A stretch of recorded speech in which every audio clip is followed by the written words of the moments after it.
Welcome to the deep dive. Okay, let's jump right in.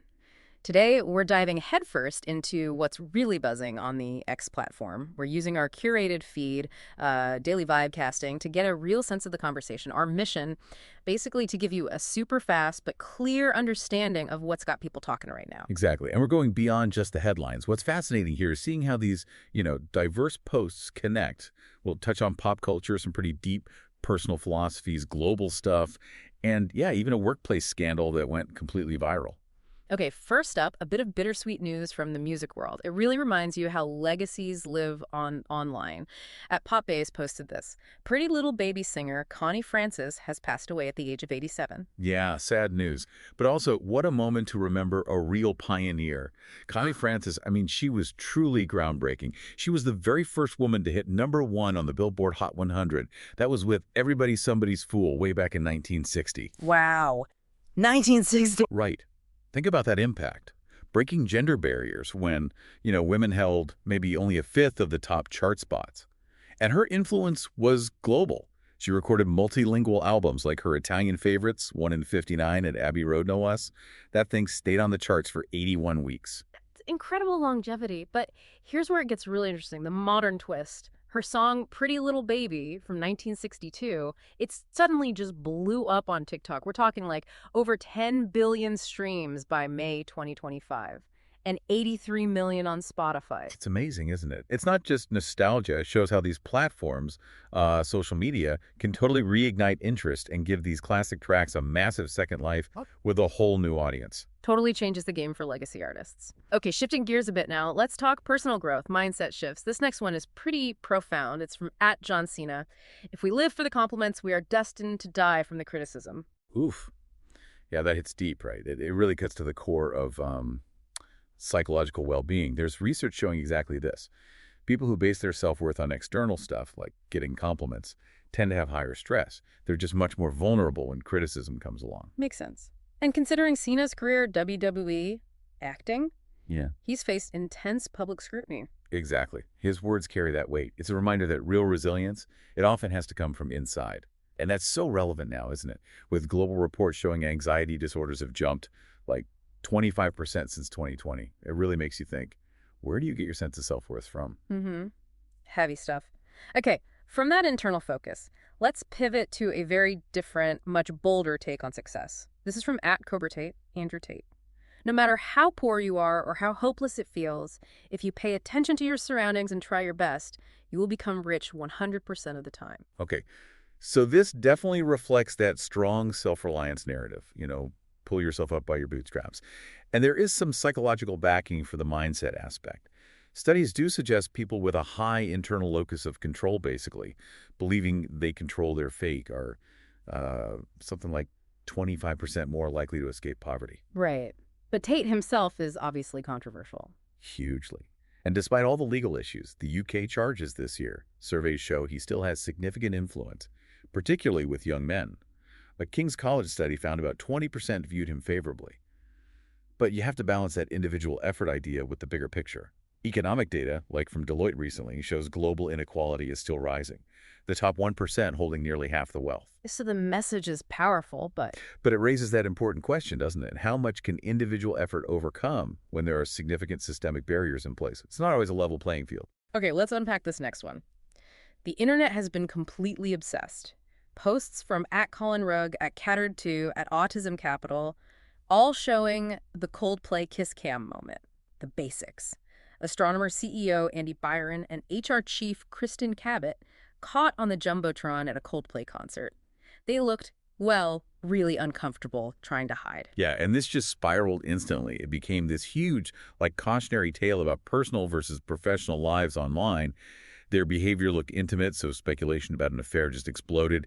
And then Coldplay's Chris Martin even commented on it live, saying they were either having an affair or just incredibly shy. Which just fanned the flame. Totally. And what's really striking is how fast people online identified them, dug up their LinkedIn profiles, company info. Right, the lines are so blurred now. Exactly. And it immediately raised workplace ethics questions, especially with Cabot being the head of HR, a role that's all about trust. Then more details came out, like the CEO's wife apparently removing his name from her LinkedIn, employees confirming he had a bit of a sleazy reputation. It just kept adding fuel to the fire.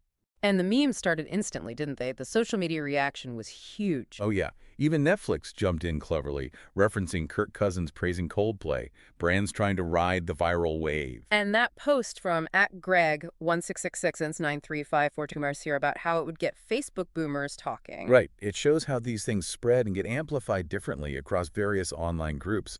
It connects back to studies on how older users sometimes amplify polarization. Then there was the humor, too. Definitely. That at Robert M. Sterling post with the hashtag #OpenToWorkBadge meme.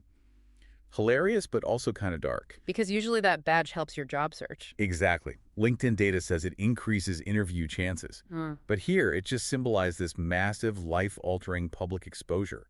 A career nightmare played out in real time. And here's the kicker. Linking back to an earlier post from @TypesFast about Astronomer's marketing, they were actually trying to build brand awareness, pushing claims about, like, 70% higher uptime for Apache Airflow. Serious tech stuff. And then this happens, this incredibly personal viral moment completely eclipses any professional buzz they were trying to generate.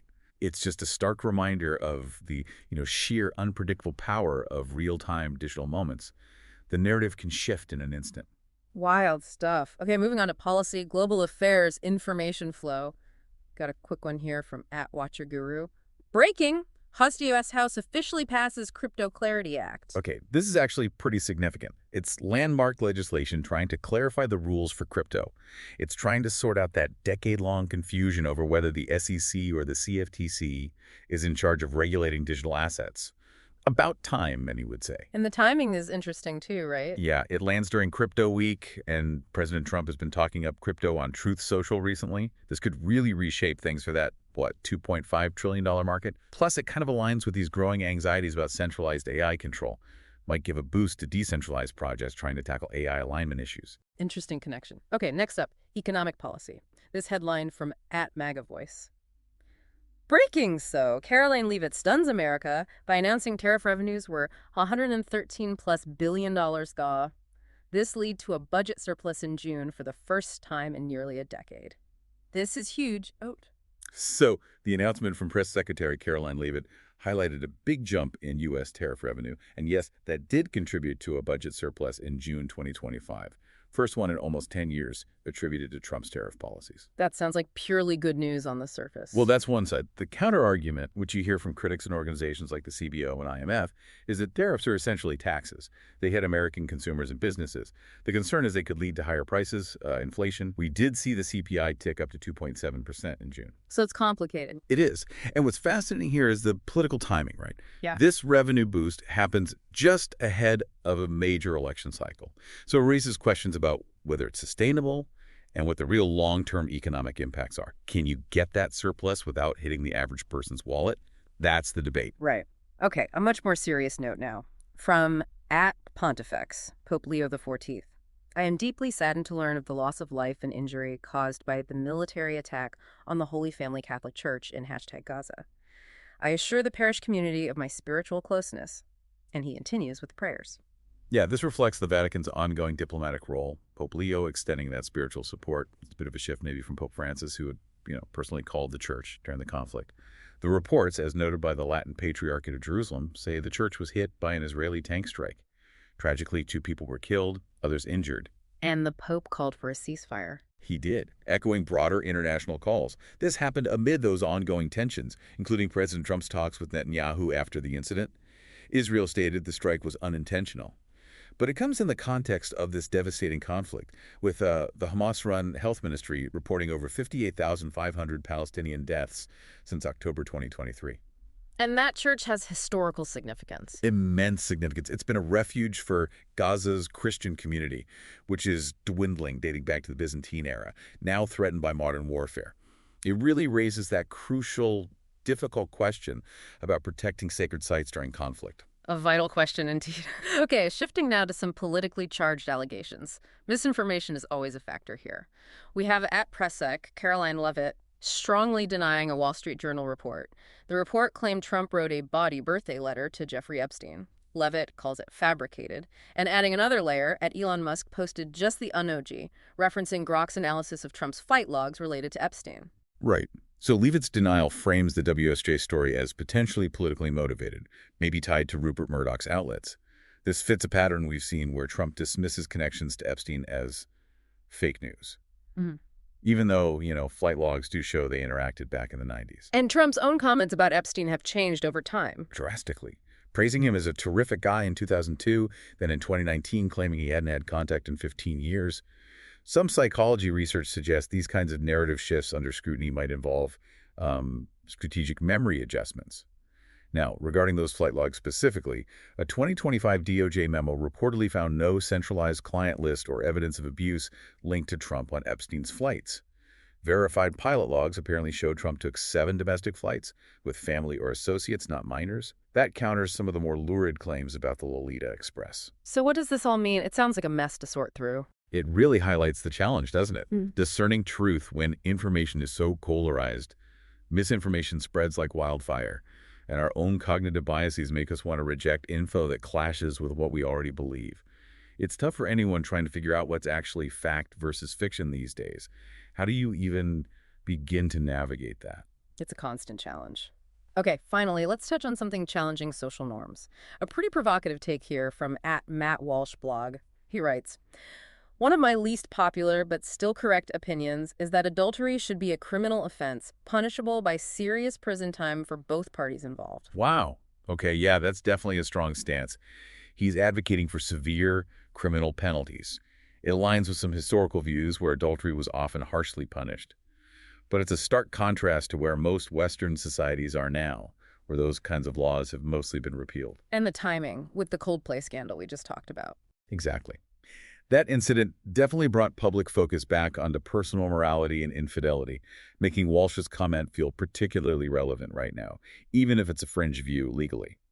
Historically, punishments varied wildly. Some places had capital punishment, others severe physical penalties. Think South Sudan or India before 2018. But in the West, especially since the 19th century, the trend has been towards decriminalization, viewing adultery more as a private marital issue, not a public crime for the state to punish with prison time. So Walsh is really pushing against the modern grain there. Absolutely. And it raises that important question again. What is the role of the law in regulating private relationships today? Especially when social media can blast personal incidents onto a global stage. Where should the line be drawn? So much to think about there. Wow, okay, that was quite the journey through today's trending topics on X, powered by our daily vibe casting insights. We covered everything from a music icon's legacy getting a TikTok revival to some heavy global policy debates on crypto and tariffs, personal philosophies, and yeah, that unforgettable workplace drama. It's really fascinating, isn't it? How all these seemingly separate threads, a tweet, a news alert, a viral video, they actually weave together. They form this complex picture of our current moment. If you look closely, even quick posts offer real insights into societal values, economic pressures, human behavior. It's the pulse, The digital pulse. So what does this all mean for you listening? Maybe think about how quickly information gets amplified now, whether it's a celebrity's quote or a CEO's mistake caught on camera. How does that speed affect not just what we know, but how we think about things like privacy, accountability, even just the nature of public conversation itself? How do you cut through all that daily buzz to find what actually matters, what you really need to know, something to chew on? That's all for today's deep dive.